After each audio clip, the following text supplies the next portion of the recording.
Okay, we still got a few more coming in, but as they're coming in, I just want to welcome everyone. If I haven't met the extended family and friends of our wonderful artist, Anna, I want to introduce myself. I am Rabbi Dan. I am very honored to be the rabbi of Temple Adas Israel in Sag Harbor. And I just want to say as a beginning, uh, not in addition to a just a general welcome, a welcome with just something of an explanation, which is I'm sure you've all experienced. We're in a slightly new age of technology in which sometimes things work as they are intended. Sometimes they may not work exactly as they are intended. Sometimes it may take another minute or two to get things working as we intend. But we're going to have a wonderful time tonight. And if there are the occasional hiccups, we will just simply deal with them in the celebration of art. And that is really what we are here to do tonight, to celebrate art, to celebrate artists. And I'm going to turn it over to an artist herself and a much better person to introduce this evening, the chair of our art committee and the curator of our wonderful rotating art exhibit at the Temple for many years, Anne Schwatzke. And as I do that, I am, just don't think me rude, going to mute everybody other than Anne and Anna. And I hope that you will enjoy yourselves. And Anne, let me unmute you and then just spotlight your video and then you're off and running. Okay. And Dan, if you would just explain about the questions via chat. Oh, yes, of course. Sorry.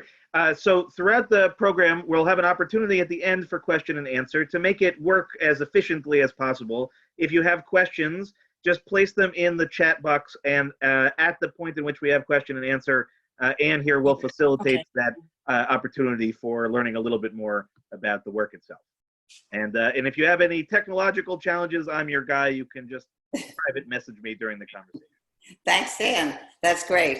Okay, so welcome everybody and a very, very wonderful, warm welcome to Anna Benjamin. We are so thrilled to have our very first virtual exhibit. It's a long tradition of wonderful exhibits at the Temple, and you're in great company because we've had beautiful exhibit by Larry Rivers. We've had a wonderful exhibit by Rob Calvert, who I know is somewhere in the audience, amongst others. So it is my pleasure to introduce Anna Benjamin. First, Anna, we have so many things in common, which I think is really makes it even more interesting for me. I was born in Philadelphia. I know you're living in Philadelphia now. I taught in China, and I know you're teaching to China right now. So it makes me feel even closer to you. And I think what I was struck by, besides the beauty of the work, was your feeling of the acts of protection, and then linking it to the Hashkivenu. And how do we shelter ourselves in times of difficulty?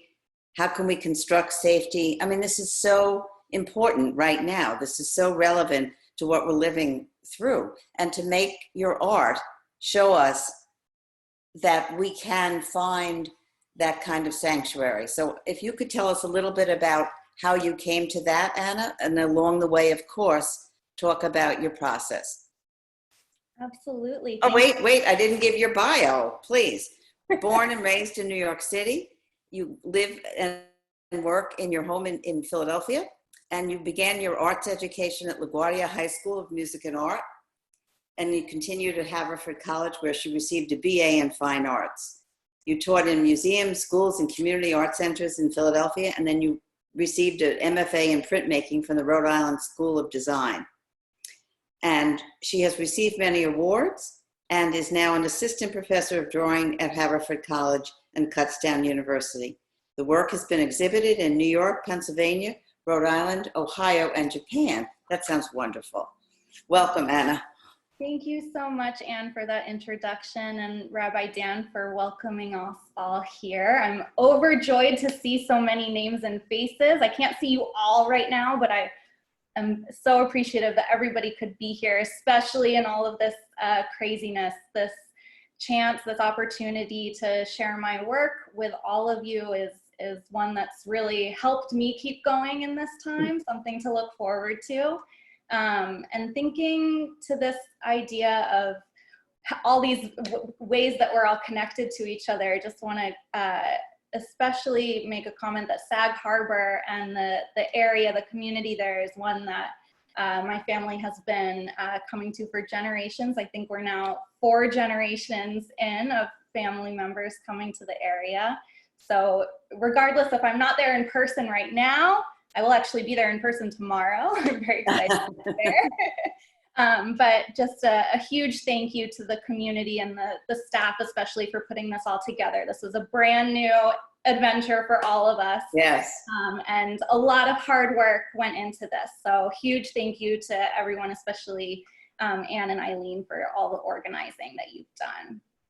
So to answer your question about where this idea of acts of protection came from, a few months ago, as soon as we went into lockdown, I went from being in the studio in Brooklyn. I teach at a papermaking studio in Brooklyn called Du Dene, and I was there mid-March making some of the pieces of paper that you'll see today. And then the next day, lockdown, can't make any more art, back to Philadelphia, everything shut down, and I felt so frozen and lost and didn't really know what to do with myself. And I think this was a common feeling that we all were going through. But as an artist, there's so much pressure to always be creating. What are you making? What are you doing? How are you supporting yourself? How are you continuing to produce, to make during this time? And I was completely frozen in that way. I couldn't get ideas rolling. I was making, but nothing was really feeling right. And so the things, the actions that I returned to were rituals, making a challah, having a family Shabbat over Zoom every single week. And it was these regular ritualistic practices, actions that were part of my weekly return that really helped me get back to a place where I felt like I could make something productive with my art again. And so the first piece that we'll show, the title piece of the exhibit, Acts of Protection, is primarily about that, and the patterns that come from challah, which is something that I'll talk about, that it's a persisting element in my work, making challah, braiding challah. These acts are so essential to creating the images in my work. So should we dive in there? Okay. So you should be able to see this. So I just want to say again, repeating what everyone else had already mentioned, but please feel free to write in the chat any questions that you have while this is happening. You don't have to save those questions for the end. So please feel free to write in chats. Even if we don't respond to it in the moment, we'll get back to it at the end. So feel free to constantly be writing things in the chat for us. So the title of this exhibit is Acts of Protection.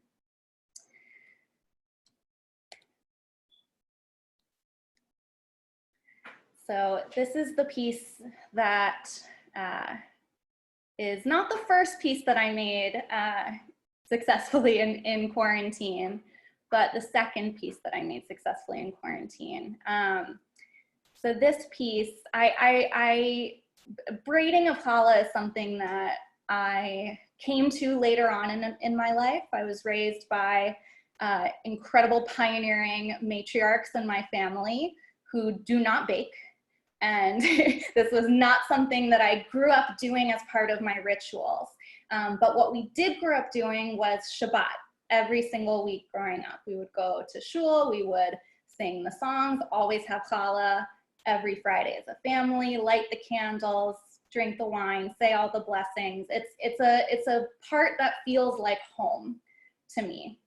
And I think it was very fitting that that was a ritual that I sought out in this upheaval, this time of difficulty, as I say. And for those of you that are adventurous with your challah making, perhaps you have made a 6-strand challah. There are many, many ways to braid a challah, but the pattern of the 6-strand challah is one that I have been trying to draw for years. I've been trying and trying and trying, and over again, I come back to it. I go with my graph paper and my pencils, and I try to come up with some sort of pattern that captures that. And every time I haven't gotten somewhere that really feels right yet. And finally, a few months ago, I was able to make it there. And that is the bottom layer on this image. You should be able to see my cursor there. So every band of this image is a form of creating protection through ritual. So the bottom one is our 6-strand challah. We have some 3-strand challahs, always in 2s. We always would get 2 challahs growing up. You gotta have enough for Friday, and you gotta have enough for French toast the next day. So we always have 2.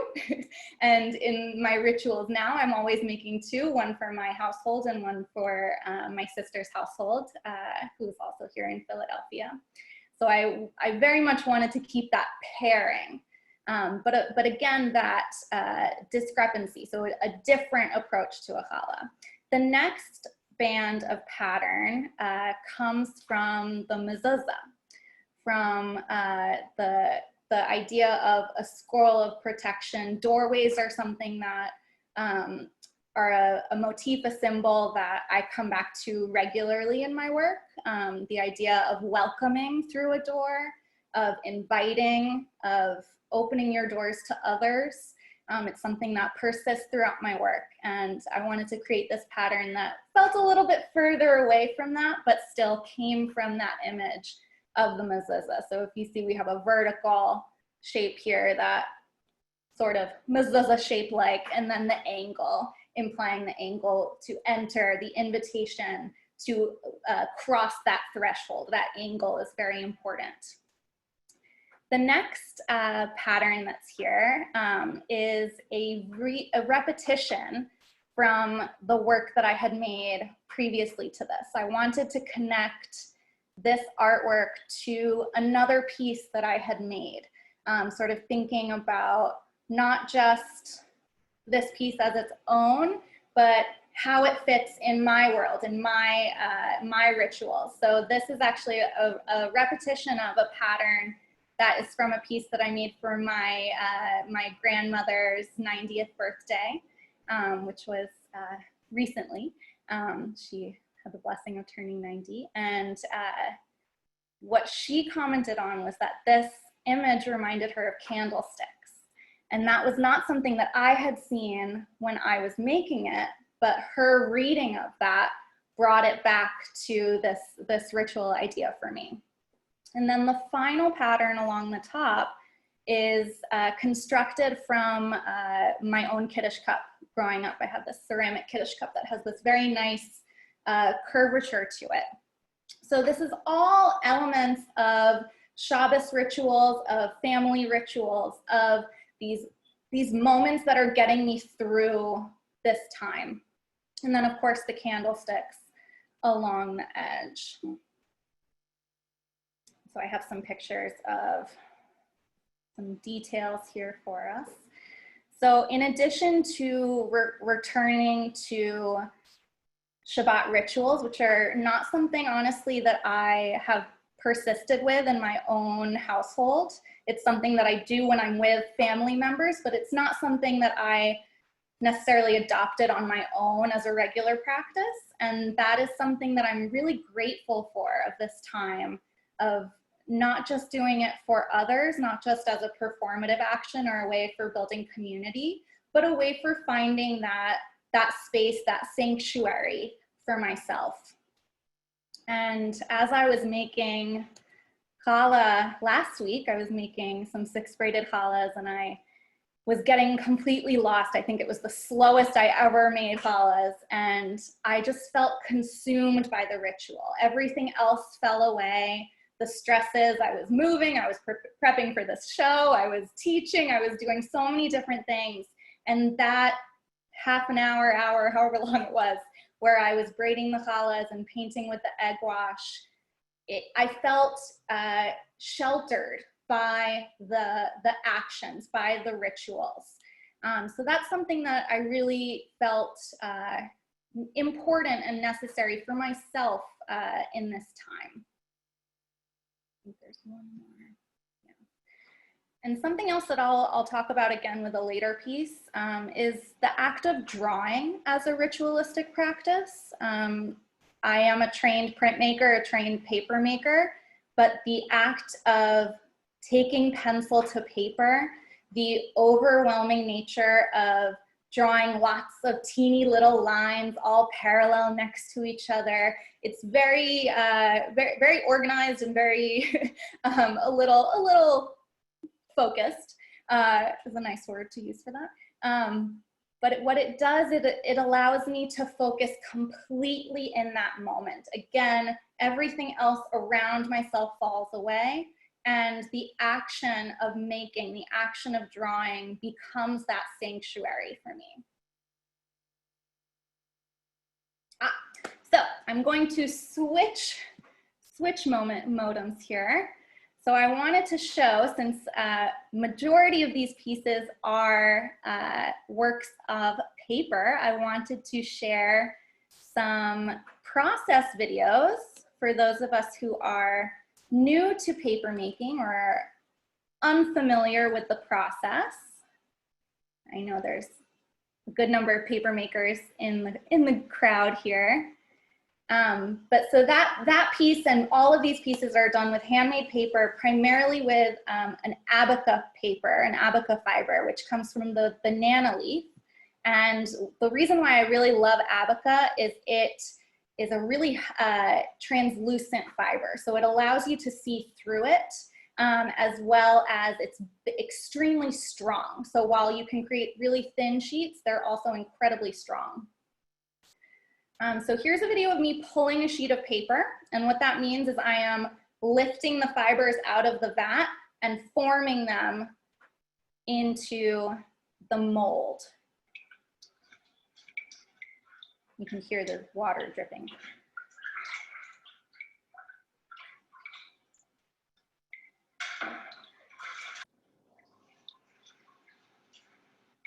So the pulp fibers are suspended in water. And what I'm doing is I'm shaking them around to make sure that they are interlocking and laying nice and flat. And then the water drains away, and what you're left with is a freshly formed sheet of paper. So that was a little teaser video, but I promise there's more where that came from. Okay.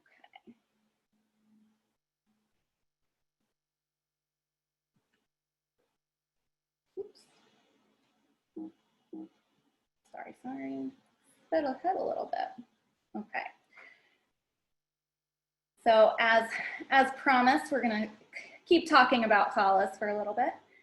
So if you look behind me, so actually not on the screen share, but on the wall behind me is a motif that is repeated throughout my work. It's one that I've been working with for about 4 years now.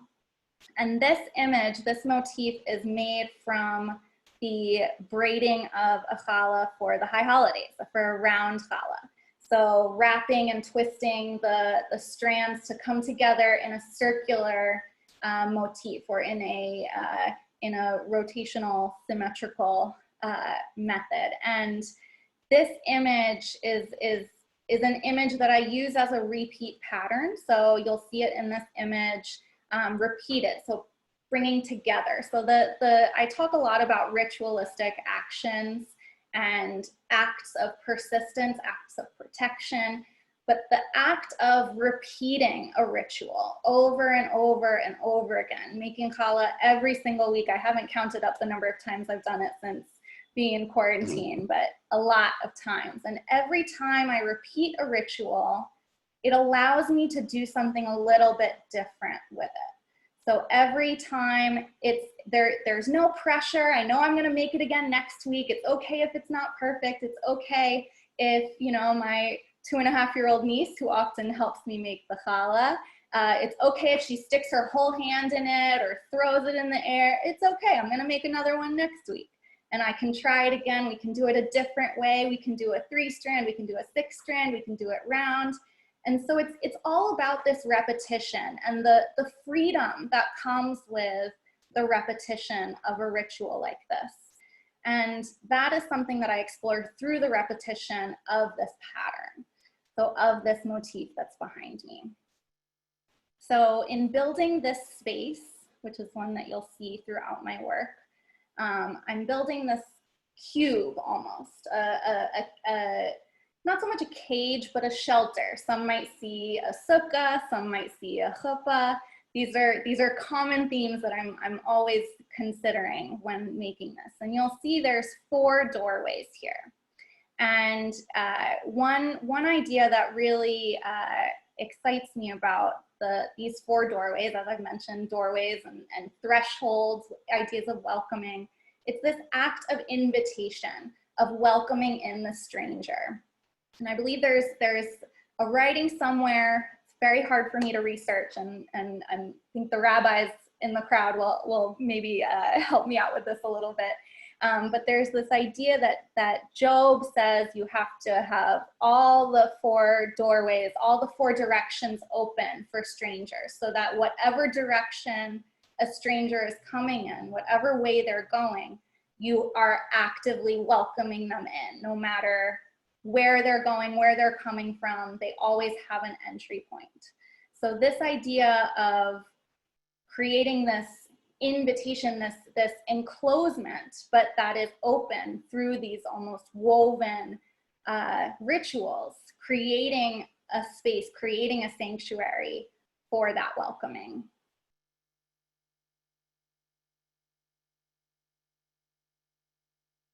This is another iteration. And I'm going to go into more depth about the materiality of these pieces. And this one's pretty subtle, so bear with me as you look closely.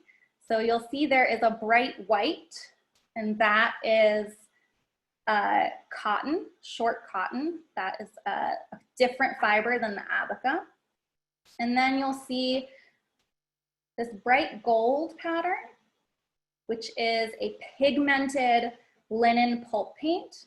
So it's linen fibers that are used in the paper making process, and they hold pigment really nicely.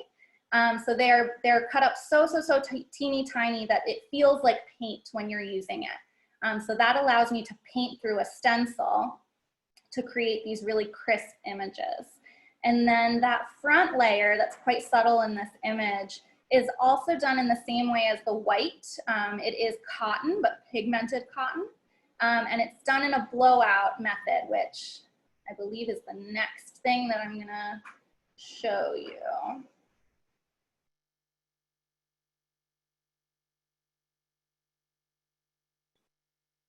I think it's a little bit later, my mistake.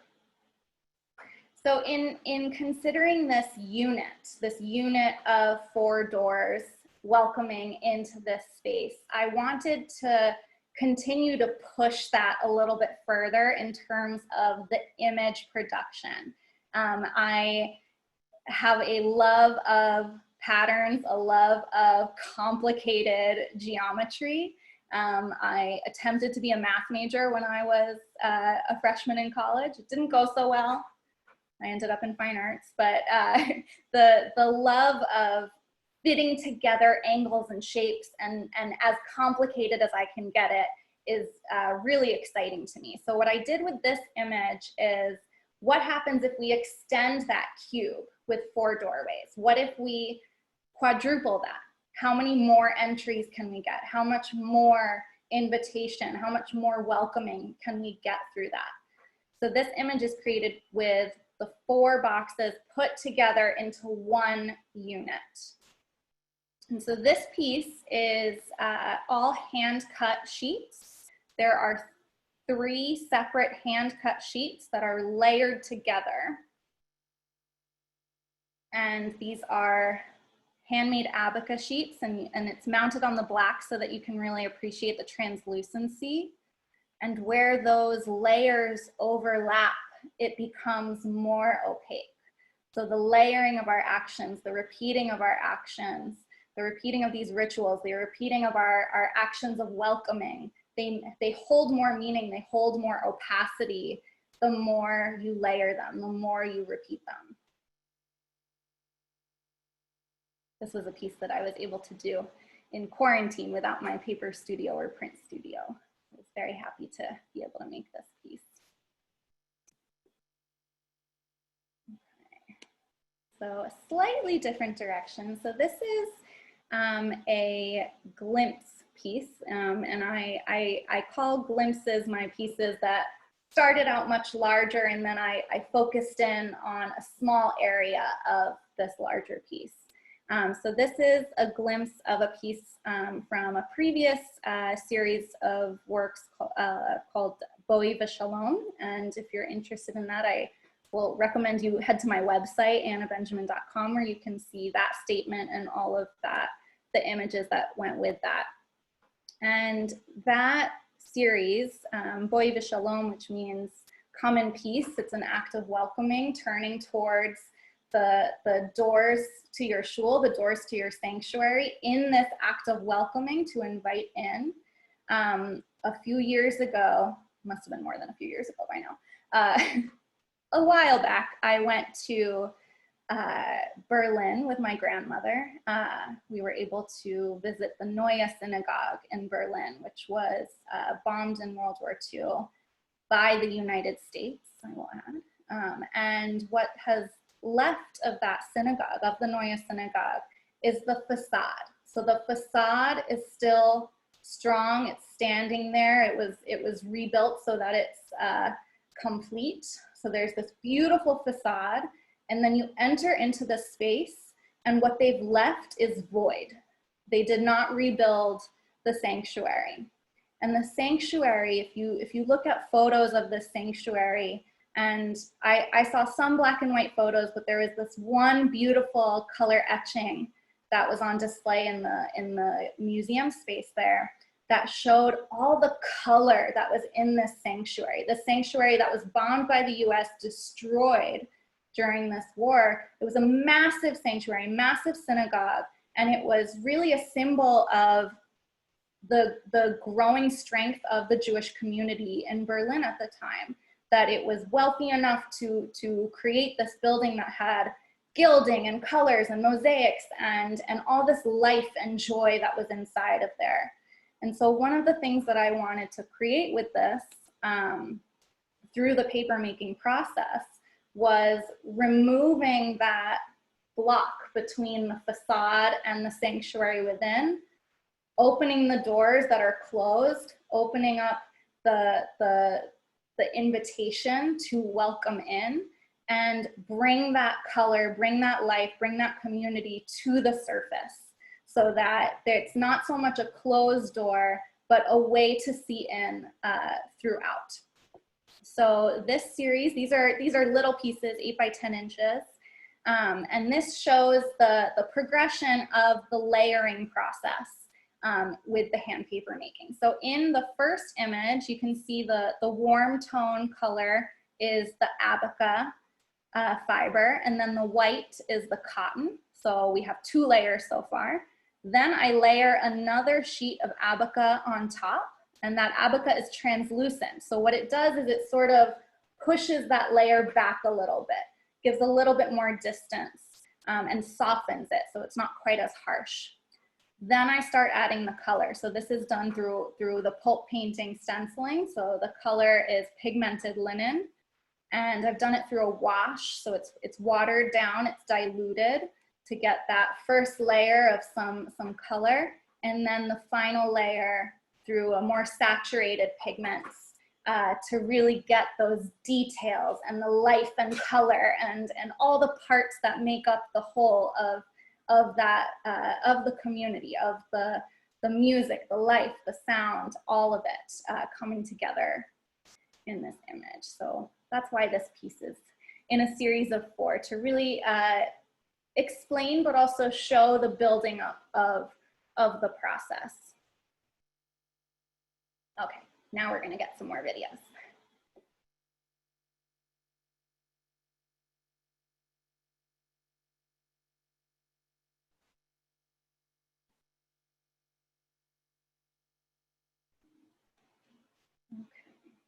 So this video is showing the process of the blowout. So you've already seen how I'm forming a sheet of paper. So this is a sheet that was already formed. I've already pulled it out of the bucket, out of the vat, and it is the white cotton. And you can see a little bit of the white there. I've already laid my stencil, which is a sort of a plastic, a cut mylar stencil that I hand cut. And I've removed a bunch of the excess pulp that I'm going to blow away anyway. And so something that you'll see here is in the mold, the part that creates the shape of the sheet of paper, it's a mesh. So water can go through it. And these fibers are so teeny tiny. We call it short cotton because the fibers are so short that with the power of the water hose, with the pressure of it, the pulp fibers go through the screen or blow away to the sides. So what I'm doing is I'm forming a shaped sheet. And this is how all the white blowouts, the cotton blowouts are made.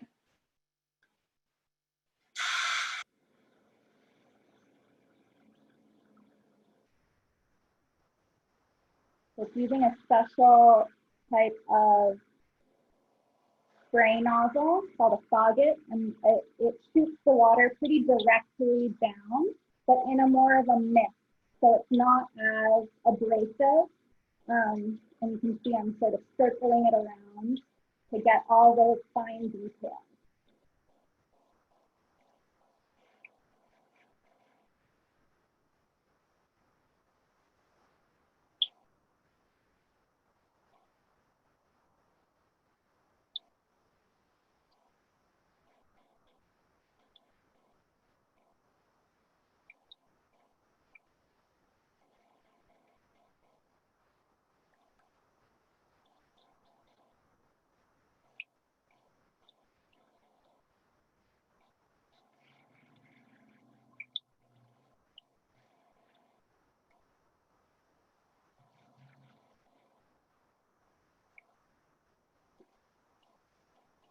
So I'll stop it there. It does take a little bit of time. So I showed, this is an image that you'll see later on in the presentation. So you'll see it in its finished form. But you'll see that this is a very process-oriented medium. And as I've been talking about rituals, the process of being in the paper studio, being surrounded by the sound of the water dripping, in my rain boots with my wet apron on, it's all part of that consuming ritualistic practice. So I would say that while I'm in that process, even just watching these videos again, I really miss being in the wet studio. But that, I feel like I'm within that sanctuary again. So once I've sprayed away those fibers and I've gotten it all nice and crisp, what I'm going to do is remove the stencil layer. And then you'll see the image that has been created.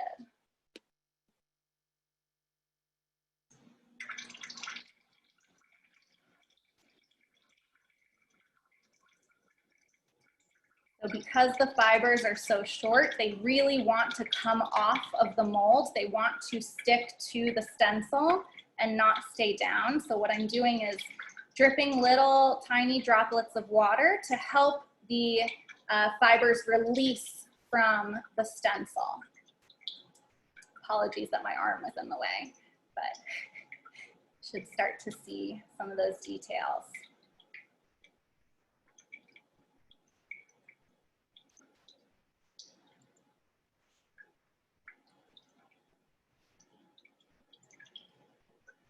And so these videos are of a relatively simple image. I don't have videos of the more complicated ones because it takes so long. And honestly, it's so stressful to be making in the moment that I have not yet videoed myself doing them because it's such a delicate process. And this is a relatively small piece. It's a around 12-inch square.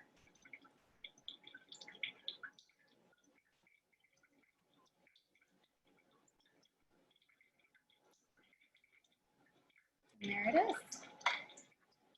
So then that layer would then be pressed onto the layer before it, the abaca sheets, so that if you have an understanding of a printmaker, we work in layers, and so the way that I work in paper making is a printmaker's approach. So lots of layers all fitting together that then when the piece is dry, it is one sheet of paper. So even though there's all these layers, it becomes one work in the end. So this is another piece inspired by the temple, I'll say, in Cordoba, the mosque cathedral, whatever religious domination is in control of it at the moment. I believe, I saw something recently where it was again in the news, but it's a space that I was able to visit, and if you've been lucky enough to visit it, it's incredible. And I wanted to sort of play with that as another example of the color within space. So you can see the white of the short cotton blowout behind another layer of abaca, and then the really vivid colors of the linen pulp paints. And here's another iteration of that. So the nice thing about repeating these images, using these stencils over and over again, is that I'm able to rework them every time, just like repeating the ritual of making challah and doing it a little bit differently every time. It's the same way with these stencils. So this is, I would say, my breakthrough piece of really trying to play with representations of three-dimensional space in paper. I was very lucky enough to be a artist in residence at Women's Studio Workshop, which is an amazing institution in upstate New York in the Hudson Valley. And I was able to, that's where those videos were shot. And I was able to really immerse myself in the paper making process and in playing with these stencils in ways that I hadn't done before. As I said, I'm a trained printmaker. That's what my undergraduate and graduate degree is, in printmaking.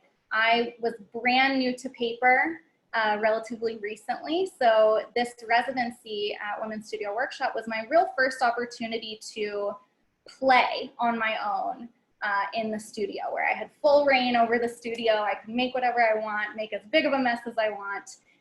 And this is where this idea of opening up this space. So this piece was actually made before the 4x4 image and before the perspective image. This layering of space, of using the sheet of abaca to push a layer of cotton further back to add that almost a shadow layer over the cotton. It's just the fibers. There's no pigment in here. It's just the natural characteristics of the fiber itself forming that action. I think, yes. And so one of the things that is so essential, I believe, to the paper making process is the sculptural quality, the sculptural qualities of it. And this is something that I'm trying to translate through all these detail shots as well. This is a super close-up of the short cotton fibers. So if you can see all those little, it almost looks a little fuzzy. Those are all those fibers, and you can see there's even a little bit of a shadow. So there is a physicality, there is a distance that it comes off on the page that really adds to that physicality of the space that I'm creating through these layered processes. And so continuing after creating that one box, this is all in handmade paper. I believe this one has 8 layers to it. So all of those abaca sheets, there is a layer of abaca in between every layer of blowout. So there's 3 blowout layers and a whole lot of abaca in between.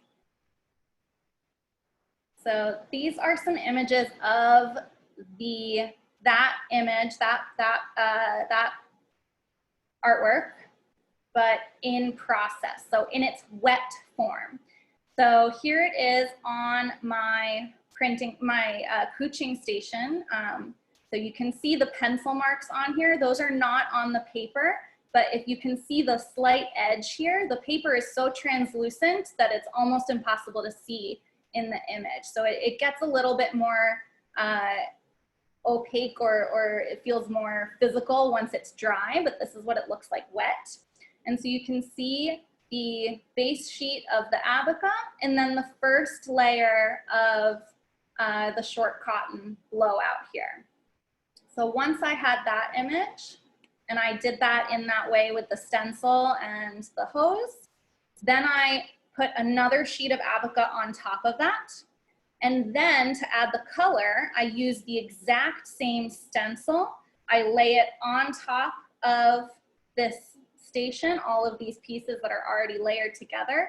And then I use the pigmented linen pulp paints to paint through the stencil, so that it almost feels like a stained glass window in a way, where you have the boning, the structure of the pattern, and then the color that's filling it in. So this was another way for me to play with the repetitions and the individuality of each motif in this repeated image.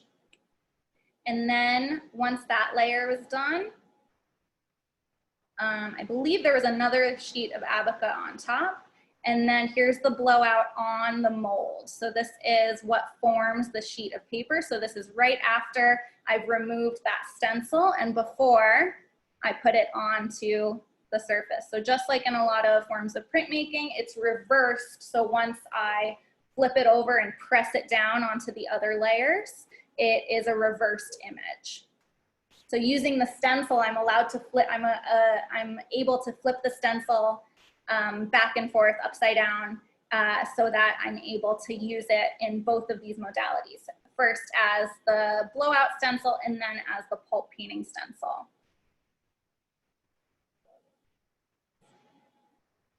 So here is another iteration with a bit more color in this one.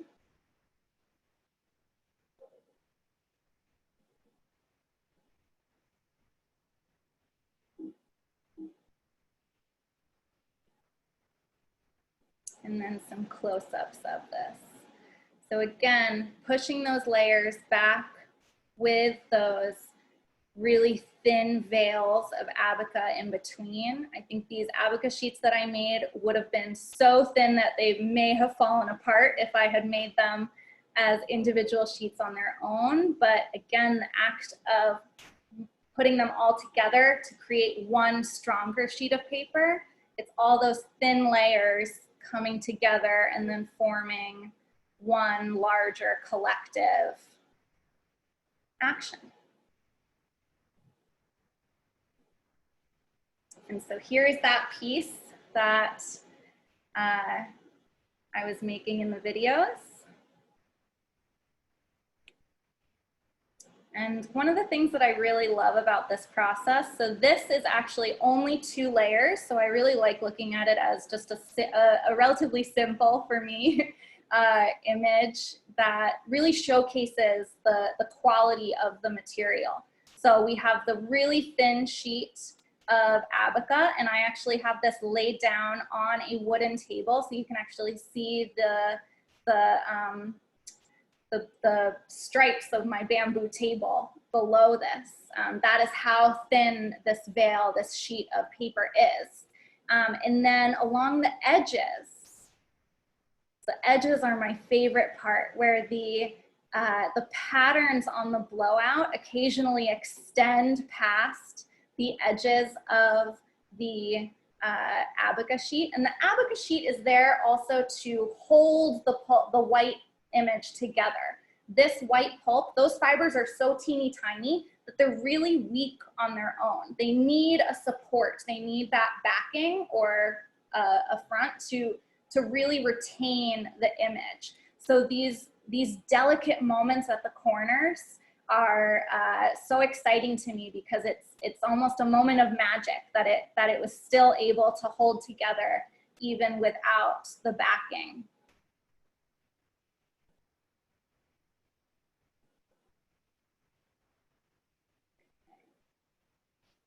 And here we have another iteration of my perspectives.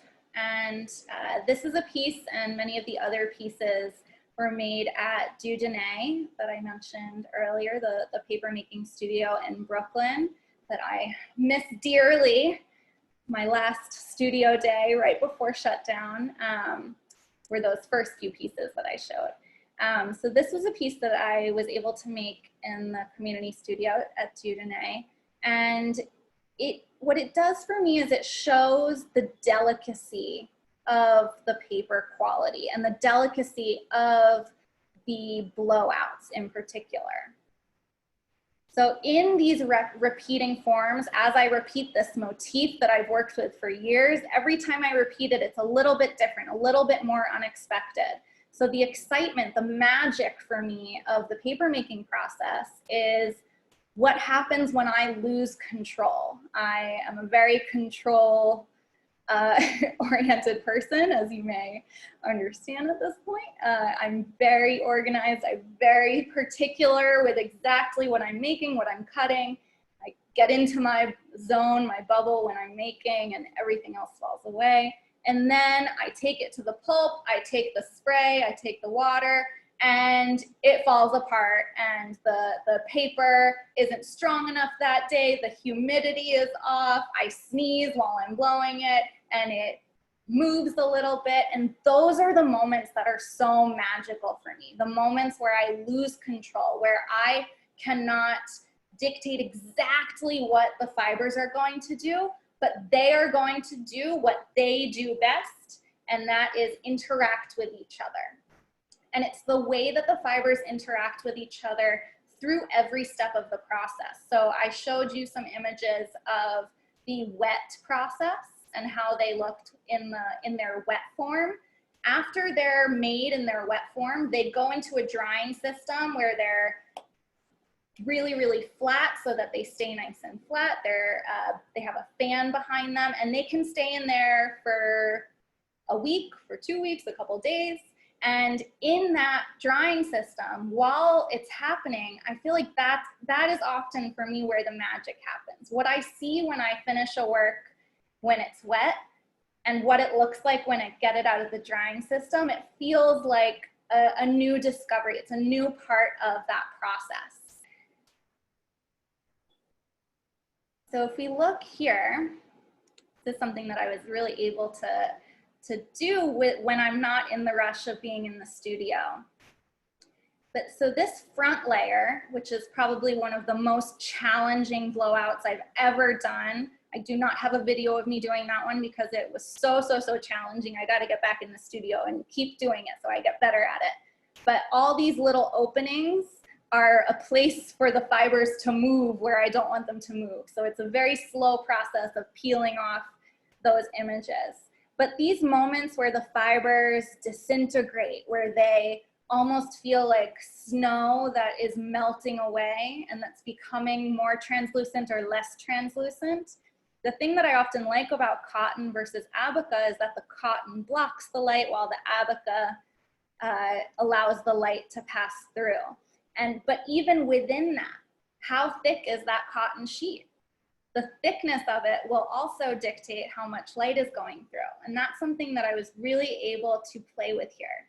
So not only do I have these really, really thin moments throughout where you can see the two layers coming together, it's also a physical sort of like a topographical map. It feels like there's this physicality on the surface, on the texture of the paper itself that is being created through this layering. And it feels almost more so an invitation, not just to enter into the space, but to enter into the process, to zoom in and when I'm really into an artwork, my nose gets about 2 inches away from it. And that's what I feel like is that welcoming moment in terms of an artwork that I really love.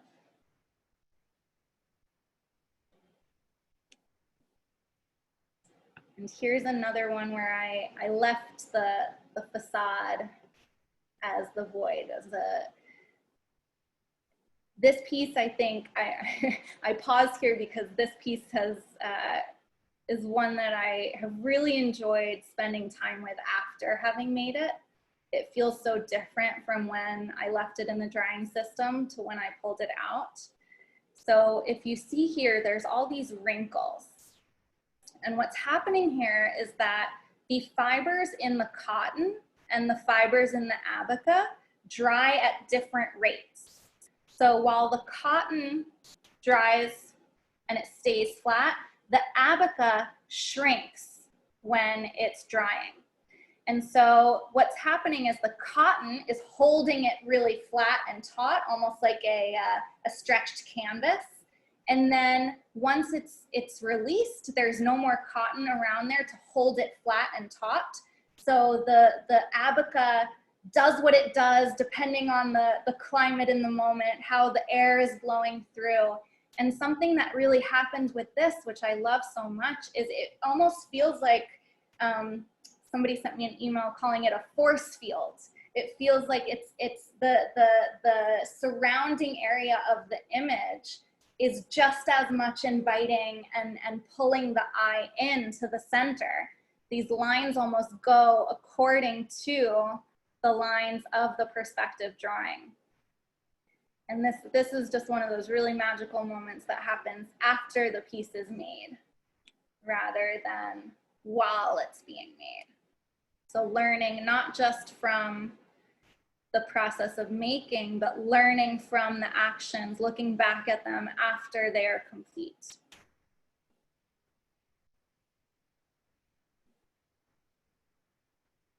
And I promised there would be another graphite drawing. So during this crazy time where we're all stuck in our homes and figuring out how to do what we do through a computer instead of through face-to-face interactions, I teach drawing. And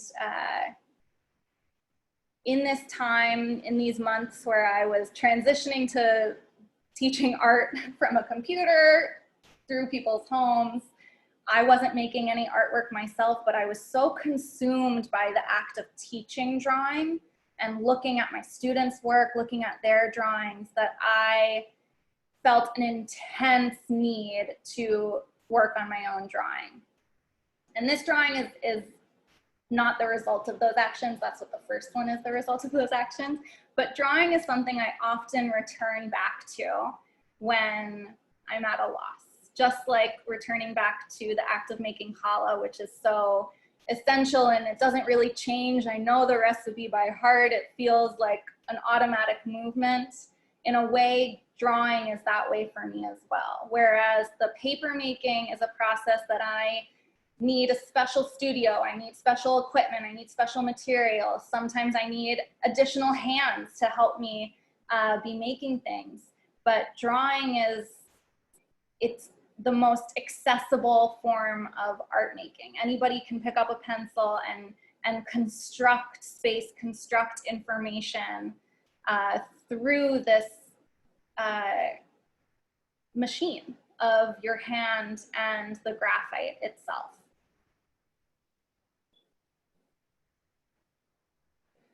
So thinking about those overlapping cotton moments where sometimes they feel more opaque and sometimes they feel less opaque. This is something that I really wanted to play with through graphite drawing. So not just layering of sheets of paper, but layering of mark making and layering of the building up of these actions. So the pattern itself is a representation of the action, but every individual line that's building up this image is also its own ritual. And there's nothing more basic, I think, than getting into that sanctuary that I build for myself through a graphite drawing.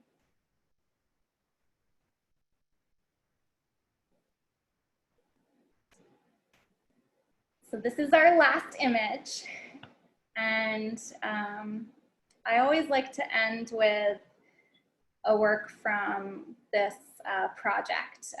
So I am a participating artist and the lead organizer of a project called Prints for Protest. And our website is right there, printsforprotest.org. And what we do, we formed in 2016. We are printmakers who come together and make editions, make multiple prints with the purpose of raising money for vulnerable communities. So particularly communities that are being targeted and are most targeted in these moments. So this piece, this simple unit of the box with the 4 doors from Job is my act of welcoming in this way. May my heart be open to every broken soul, to orphan's life, to every stumbler, wandering unknown and groping in the shadow. And this is a text that is attributed to Rabbi Hillel. And it's one that I found so perfectly fell in line with the emotions I was feeling in this moment. And I think emotions that we all need to be feeling continuously and increasingly, to not just open ourselves within our own community, but open up our doors to other communities, to communities that may feel separate from us or may feel different from us, but are just as worthy, just as deserving of entry and of welcoming. Yeah. So this is actually my only print in the show. This is a sheet of Kozo and Abaca blend.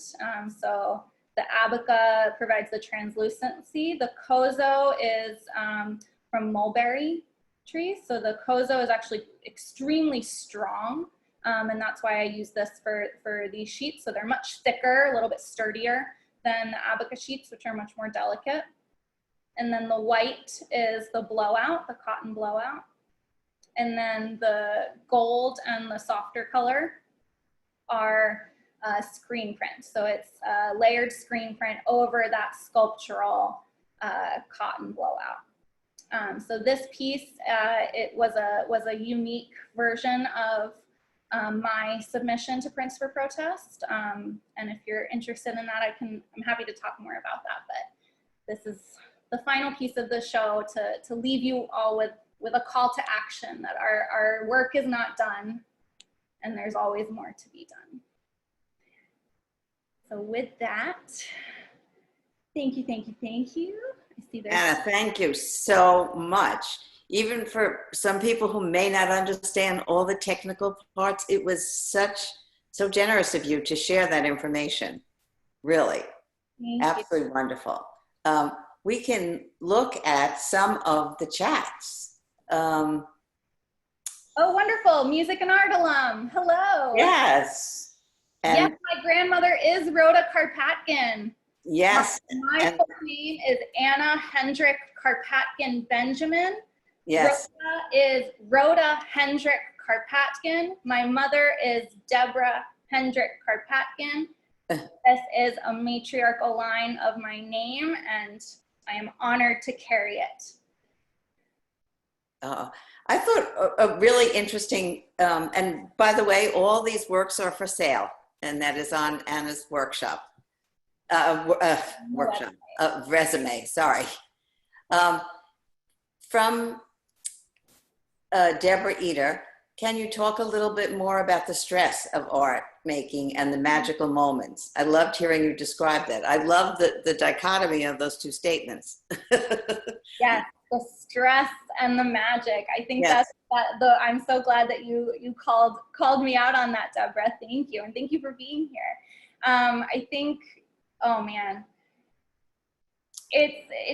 when the work that you do is work that you love, I think that's what happens. You have the stress of feeling the need to meet your deadlines and get the work in on time. That first drawing I finished last week. I was really rushing to get it done, but in that moment, you know, there's my full to-do list. I have to cut the stencil, I have to draw the stencil, I have to prep the stencil, I have to spray the stencil, I have to do this, I have to do that. There's all these steps, but then once I get in there, that's that sort of bubble, that sanctuary that I'm feeling in the actual action of it. So there's the planning stages, which I think can sometimes be quite stressful, and I do a lot of planning with my work. But the magical moments are when I try to push that away, and I think that's something that I've found a lot of joy in paper making. Is I felt like printmaking was a little bit more structured and perhaps didn't allow me for that extended, as much for me, for that extension of the magical moments of the playful experimentation. And it's those moments when I'm spraying and I'm staring at it and I'm surrounded by the sounds of the water dripping and the mist in the room, and watching it as I'm peeling it off. It's those moments that make it all worth it, make all the hard work worth it. Thank you for that question. I love that. A very interesting question from Vera Scanlon. How did you feel working on entrances and welcomes when the pandemic limits our contact and welcomes? I think your pieces say the dichotomy so well. Yeah, I think there's so many different ways of welcoming. There's a lot of different ways of staying connected. Had we not been in a pandemic, I would say the majority of you would not be here, honestly. And that makes me so happy that we've made this even more accessible to not just the insular community that I'm so grateful to be sharing this with, but to the larger community, to extending that further. And I will confess, I hate technology. It drives me crazy. I'm teaching online all the time, and it stresses me out endlessly. And then we have these moments where I can share my work with you all, and that's that entryway. Thank you. Well, we certainly thank you for that. Frances Gottfried said something that it reminded her of so many European synagogues I've visited, and to me, they all look somewhat Middle Eastern, which was really interesting to me. Yes, so that is Middle Eastern work and Islamic design. Yes. I have a tile work right behind me. That is absolutely a major inspiration. Yes. And especially those spaces. I was lucky enough to travel with my grandmother, Rhoda Karpatkin, to Morocco, where we were able to go into these spaces. And if you haven't had a moment like this, I had some teacher at some point in grad school ask me, what's the moment where you were so overwhelmed with emotion as a result of being in a physical space and surrounded with mosaics, with tile work in the ceiling, with the wood and the plaster, and every single element of that space is intentional. And there is if you think about the idea of a mosaic, it's all these little pieces fitting together. Yeah. And then it's a ritual. It's a masterwork. You have to be an apprentice. There's all these stages to it, and that for sure is a major influence of mine. Okay, let's see. So many nice comments on here. Yes, even Sophie Bierman said, even watching this process feels relaxing, therapeutic, and ritualistic. Thank you, Sophie. Yeah. I felt that way too. Even just rewatching the videos while prepping for this, I just went, how nice. And Rabbi Dan said, so cool. Thanks, Dan. It's remarkable. It's And I completely agreed with the therapeutic piece. That chat came in exactly as you were showing the video of using I forget what you called The target nozzle. exactly, and that has a rather unique capacity to it. So Yeah. certainly even 15 seconds of release from reality right now is worth a lot. So wonderful. Yes. Any way where we can create a safe space for ourselves, but also then what next? How do you make that space for others?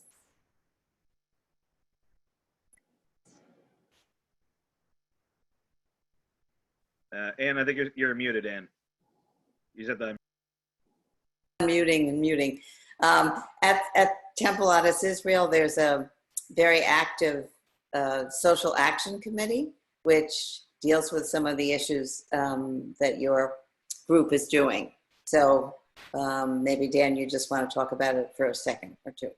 Well, I think one of the things that strikes me, Anna, about your work and about the intersectionality between the art itself, your personal experience, your awareness of the larger world. I was just literally talking about that with a class that I teach on Wednesdays, in which I was teaching about Rabbi Heschel, and Heschel's sort of mentality was this idea of somehow or another being deeply religious, deeply connected to the ritual, deeply connected to the sort of individual aspect. And I imagine I am the least talented artist you will ever meet, so I can only speak from observation, but the sense that art is very personal. It's very personally experienced by the creation of it. But at the same time, if one only creates art in a vacuum in which there is no awareness whatsoever, connection whatsoever to the world around us, then what is that art ultimately about, right? It is entirely contained within. And I think that there is such power in art. In my case, I'm coming from a religious standpoint, in the artistry of Judaism in many forms as well, right? In which we are able to express ourselves in ways that sometimes words fail us and actions fail us. And I think I just love the idea that, especially that you left us with the idea that, again, art has this remarkable capacity to heal and to grow and to show, again, many dimensions, right? And that's what's so unique about this work is, on the one hand, the two-dimensional aspect of it, and at the same time, when you look at it and you realize that, in fact, you're really seeing depth. And I think that's all extremely powerful and extremely impressive. Thank you. That's a beautiful reading of the work. And I think, I mean, this is the part that excites me so much, is not when I'm making, of course, when I'm making it by myself, it's awesome and I love it. But the part that comes next, the conversation, the discomfort that somebody might feel, the questions that they ask. And I think as an educator, when reflecting on my own path as an artist, but also in helping other artists make work that is impactful and does something. What does your work do? I think often, at least for myself, I had a tendency to avoid the personal at the beginning because I felt like that wasn't accessible to everyone. And I was sticking to generals and thinking that that was the way to be as accessible to everyone as possible. And through my teaching, I've learned that the most impactful work, the most relatable work, comes from getting more personal, more details, more internally invested and investigative, to question your own actions, which then has the viewer questioning their actions as well. And a question that I always ask my students and myself is, okay, this work is doing a lot for me. That's great. I'm learning a ton about myself. I'm having a really awesome self-therapy session while making this work. Awesome. Now what? What does it do for somebody else? And I didn't state this at the beginning, but all of the proceeds of Prints for Protest artworks, all of that gets donated. 100% of anything that we make through those prints gets donated to a list of organizations that's on our website.